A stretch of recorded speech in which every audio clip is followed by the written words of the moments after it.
2 years after Florida school districts started getting millions of dollars in pandemic relief, the investigative team is taking a look at where district spending trends stand right now.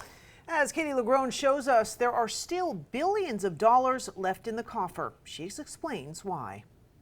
For schools and classrooms, the COVID pandemic created chaos, confusion, and an historic temporary pipeline of money.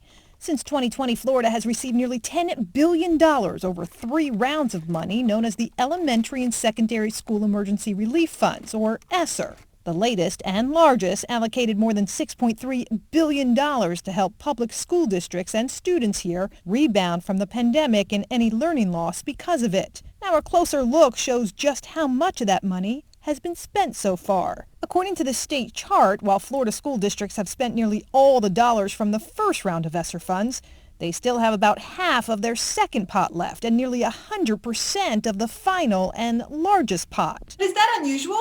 It's not unusual. Chad Alderman works with Egenomics, a group out of Georgetown University studying pandemic relief spending trends among districts nationwide. In general, I think there's enough to be concerned that the pace of spending has not been at what it could have or should have been. In Florida, just 3.4% of districts have started spending the final round of money.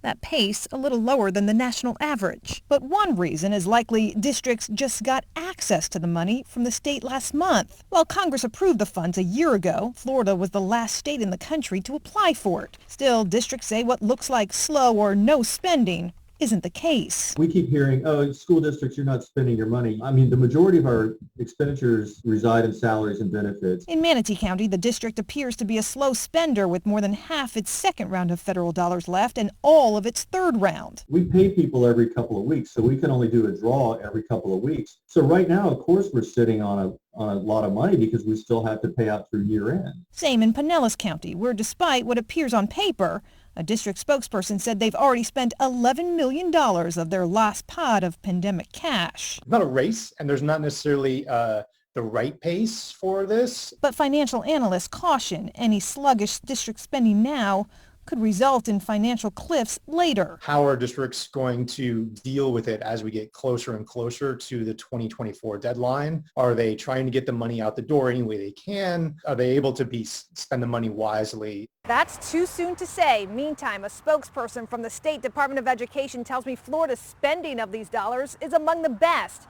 And remember, these are multi-year grants with the last deadline to spend these dollars not until September 2024. Katie LaGrone, back to you.